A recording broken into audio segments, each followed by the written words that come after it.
Welcome back, Left Reckoners. I'm Matt Leck. With me now is Andrew Perez. Andrew is senior editor and reporter at The Lever, covering money and influence. Folks will have seen Andrew on Left Reckoning before. Thank you so much for coming back, Andrew. Of course. Thanks for having me. People should check out The Lever if you don't have a good source for uh, actual substantial journalism that is important topics. I think it's as good as anybody out there. So I just want to get that plug out of there. And in that capacity, you've got two recent articles I wanted to talk about. The first is this one about semaphore. And basically, Pfizer pays to change the story. I'll share it here.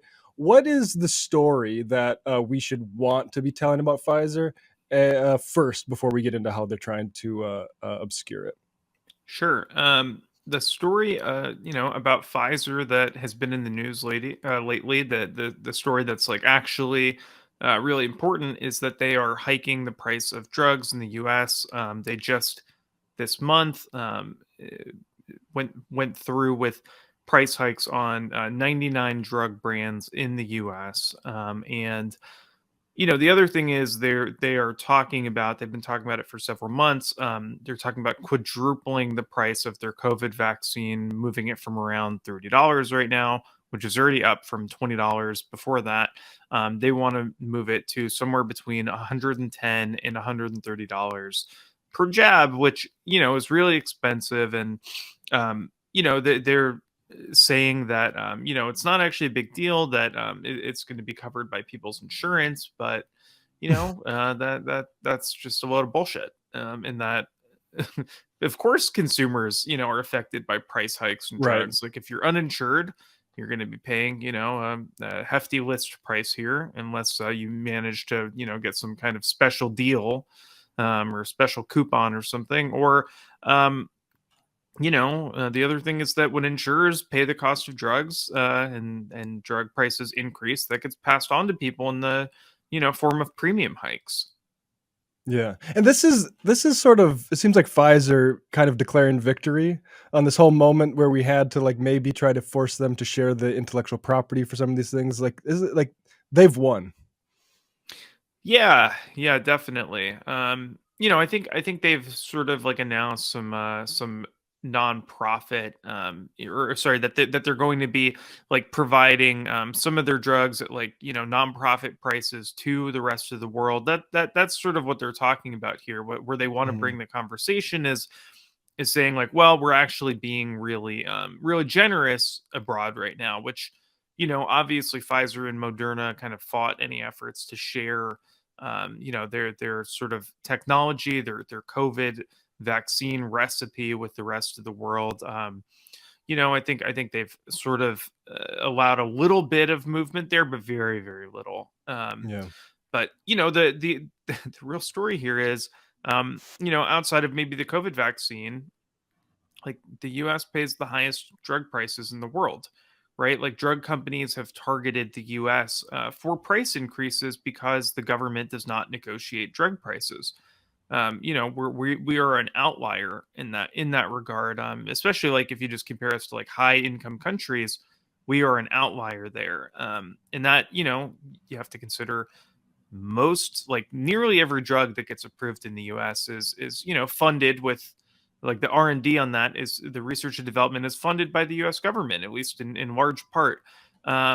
Or at least, or a portion of it is funded by the US government. So there is no generosity here really. But the other thing is, we pay to help to help develop these drugs, and then we get charged the highest prices, and it's been part of a long-term strategy from the pharmaceutical industry.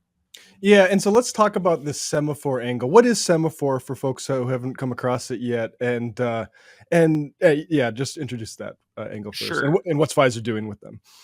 Yeah, well, so Semaphore is a kind of new media venture. It was launched by Ben Smith, formerly of BuzzFeed. I have some respect for Ben. But the I think one of their biggest investors was Sam Bankman-Fried, the crypto scammer. He put something like $10 million into the organization as a sort of angel investor. But you know now that he is in jail and his money is probably or sorry, not in jail, but he's under house arrest Right. at his parents' house. Mhm.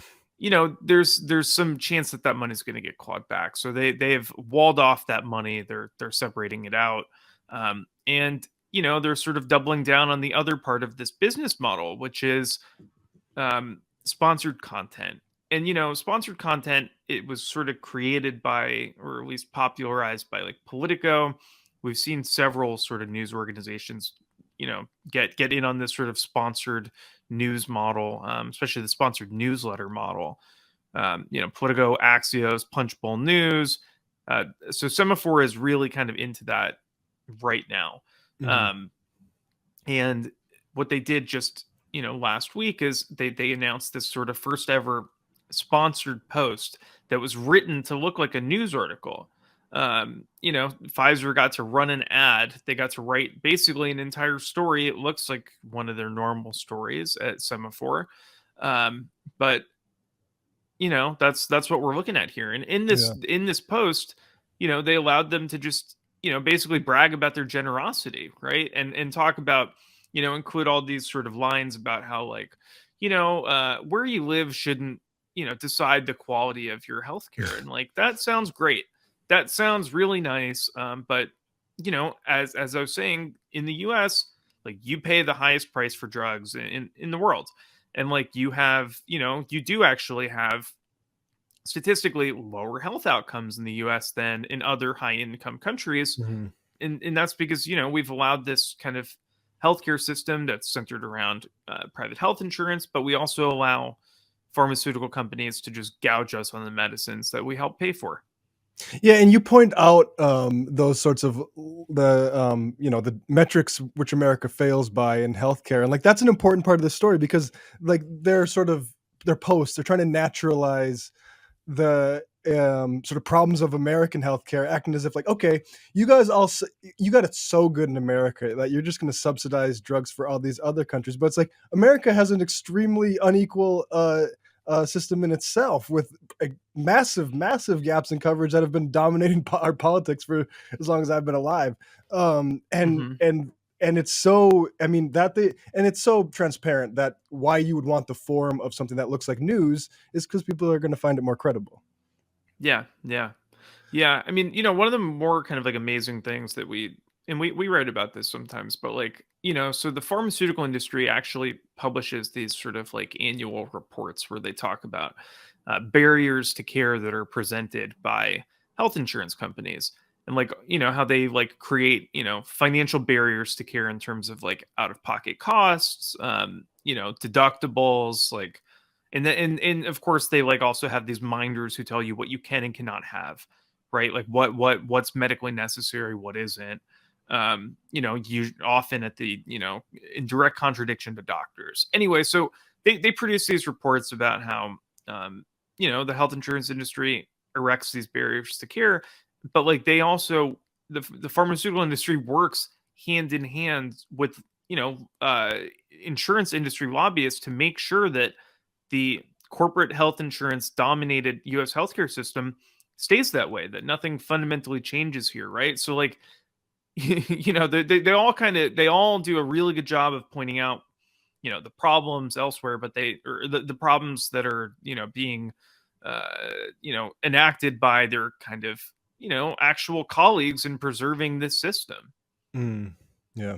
Well, let's move on your other article, recent here. This Pete Buttigieg, um, really messing up the airplane ticket situation. Can you just overview that? Because I've flown once since Pete's been, and thankfully didn't have any issues. But I do know people who've had a lot of issues flying. Like, what's going on with our air traffic?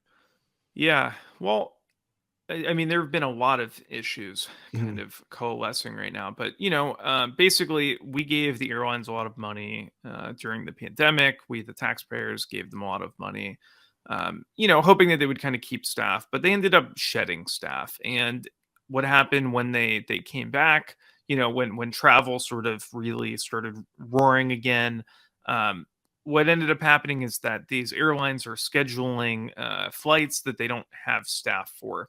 So, you might get a text, night of, or like, you're about to fly. This happened to me. Like I was about to fly out at like 8 a.m. or 7 a.m. and I got a text at like 4 in the morning, Oh, saying like your flight's canceled. And like this is happening sort of like throughout the industry across the board, and happening with sort of the major US carriers. So that's one big issue.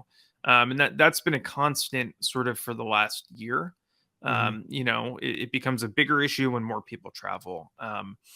The other issue was with Southwest Airlines over the holidays. They ended up canceling something like, I think it was like more than 10,000 flights in like a week. And what it was all sort of started. The incident started because there was some like pretty bad weather, some pretty bad winter weather a few days before Christmas. Um, but when that weather passed, every other airline went back to sort of normal operations, but Southwest was still just axing flights left and right, and that's because they have a very antiquated sort of scheduling and software system on the back end, where like they actually just sort of lost track of their staff. Like there was this, like there were these issues where like the staffers are having to call in like on a phone to say like I am at this airport, like it's like the flight that was canceled didn't take off. I am still here, you know? right.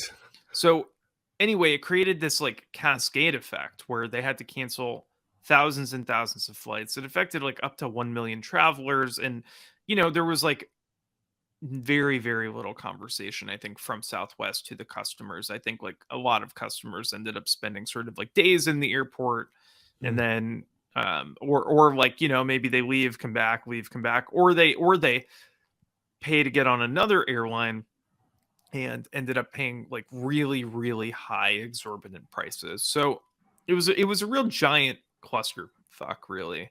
And it the thing is like Pete in the DOT, the Department of Transportation.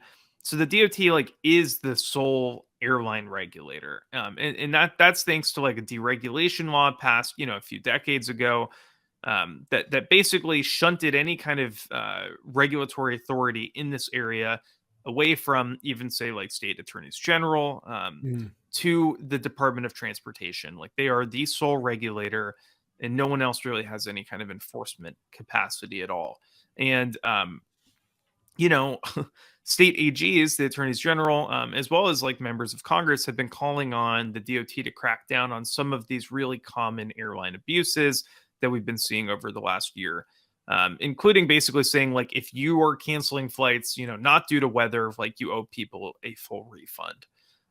And yeah, because that was the thing, was when your flights are canceled, they're not actually just giving out refunds. Often they're giving out these like travel credits or vouchers that you can only use in a specified amount of time.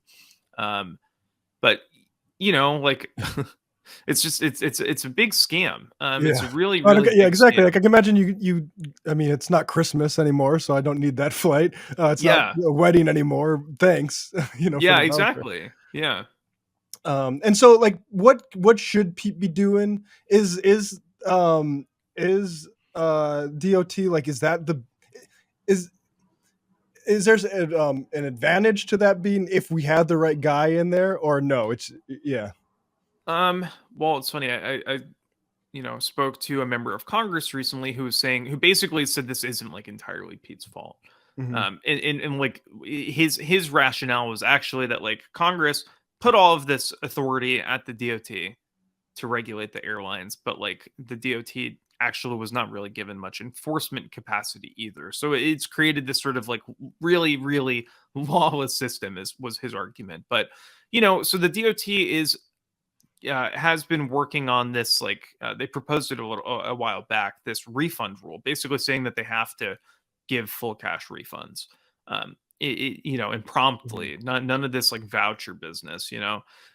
But that rule has been delayed. It's been delayed for like several months. But the other thing is, AGs and these members of Congress have been saying like that rule should also say that should like basically DOT should be imposing big fines if the airlines are canceling these flights that they've don't have staff for, like, rather than this sort of like unavoidable weather related delay or cancellations. Like, that, like, obviously that stuff, no one's fault, but like it is your fault if you're scheduling flights and you don't have the staff And to can I meet just them. ask, like, from their perspective, they get these vouchers, right? So it's like we have these imaginary flights that we don't have staff for. We'll get people's money, and then we'll come back to them with a voucher for a flight that we actually will staff. Is like, you can see why it benefits them. Yeah, I mean, of course, like, and again, like, sort of like gift cards. I'm sure a lot of these vouchers expire like unused.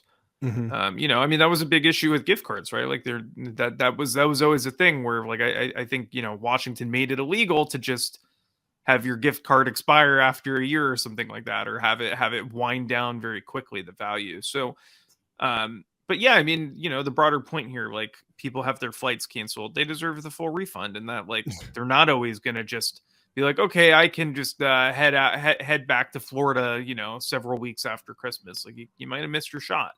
Right. Yeah. Andrew Perez, people can follow him, Andrew Perez DC, on Twitter. Is there anything you want to preview that you have coming up, or you don't need to do that for us? But also, people should give him a follow. We've got a good restaurant story. So just be on the lookout. Awesome. Thanks, Andrew. Thank you.